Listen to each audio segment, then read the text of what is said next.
June 2024 marks the 10th anniversary of the release of Grid Autosport, so I thought I'd take a quick look back at my championship racing history and talk about some of the games that have been influential in the creation of the Grid Team Championship.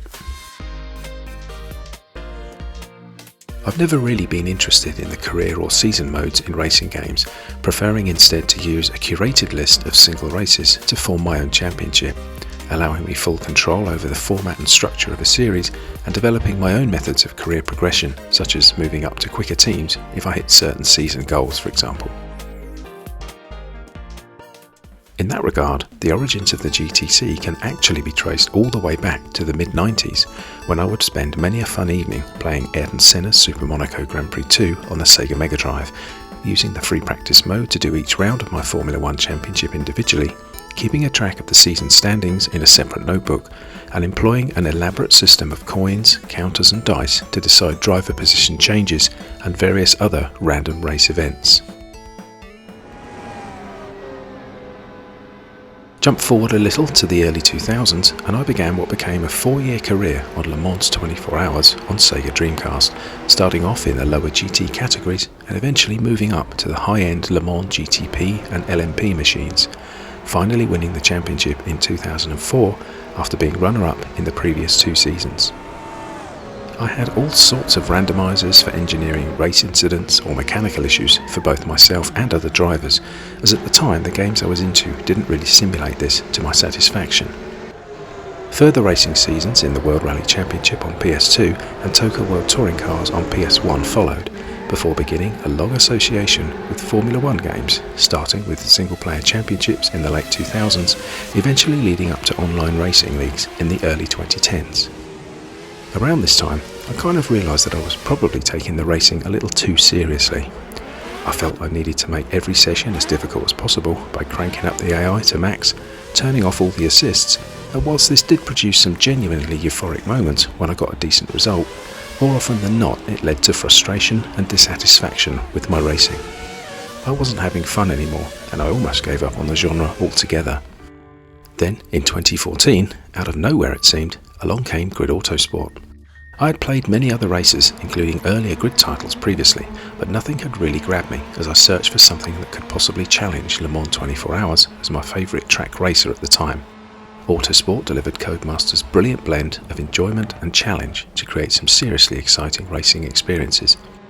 So I set to work devising my own championships, quickly deciding that rather than just having one type of racing, I wanted to have a multi-category championship for variety. Each class would race once at each of the tracks on the calendar, meaning I got to experience the same circuit in 3 different cars. I chose GT, Touring Car and C Formula classes, the initial letters of each coincidentally spelling out GTC, and thus the Grid Team Championship was born. I created a format that featured a couple of qualifying runs followed by a 10-lap race, and experimented with varying AI levels over the course of my early GTC career, preferring a challenging opponent difficulty rather than a punishing driving model. I decided on a certain level of driving etiquette that I would attempt to follow that included allowing any cars that had spun off as a result of my actions to retake their positions, and self-imposed race retirements as a result of accidents or component failures.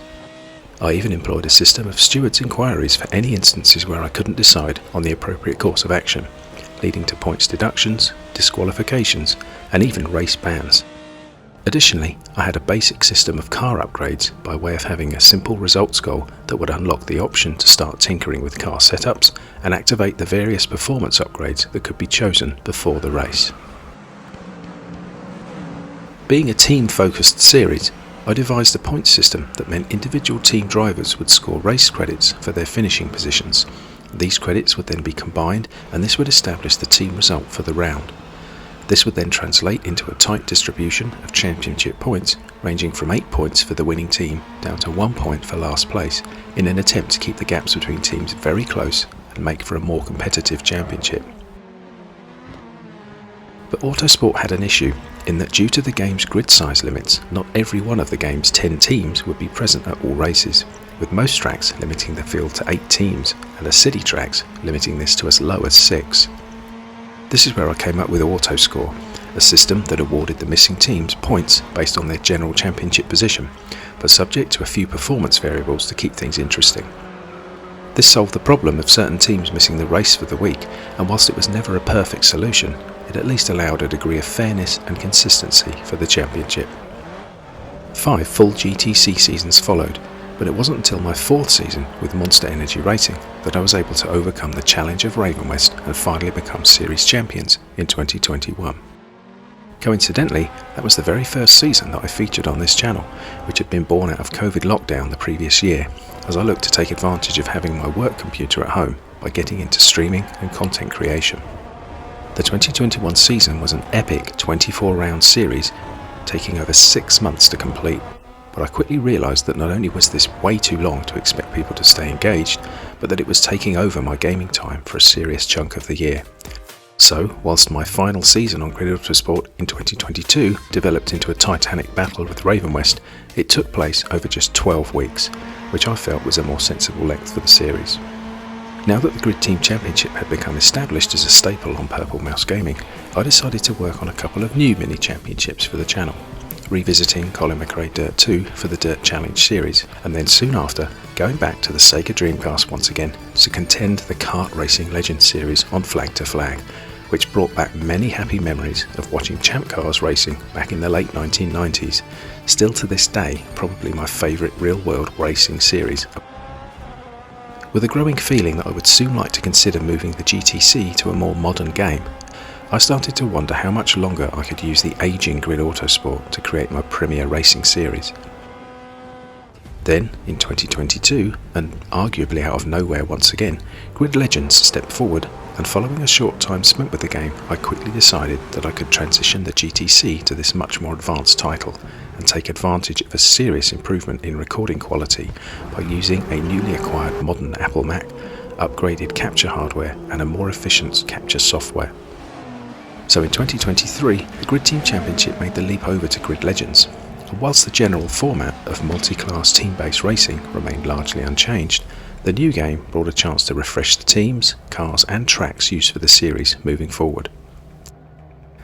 The calendar for the 2023 season was a mix of past favourites, returning classics and brand new circuits, making for a very interesting series of races. I added a permanent 4th racing category to my standard open wheel, GT and touring car ones, and would open this up to a viewer vote from a shortlist of classes that I couldn't quite make up my own mind about. The increased field size of 11 teams was finally constant for every race, meaning I could dispense with the auto-score system entirely. I increased the race distance to 12 laps and set the difficulty appropriate to my skill level following a short pre-race time attack session to evaluate the AI strength, and as I found this such a well-balanced title, I was able to make the races entertainingly challenging, something that I have come to associate with the best Codemasters titles over the years. In short, the transition to Grid Legends pleased me immensely, and I'm very happy with this fresh new direction for the series and the increased level of engagement that has accompanied it, and I look forward to bringing you more close racing throughout the rest of this season and beyond. So, whilst I still rate Grid Autosport amongst my favourite races of all time, Grid Legends is the new home of the GTC from now on, but it's somehow fitting that I can definitely feel some Grid Autosport DNA in this game, and that may well be its greatest strength. So it just remains for me to say thanks to everyone who has watched and hopefully enjoyed this series. It really is the culmination of everything I have strived for in my racing since those early days, almost 30 years ago.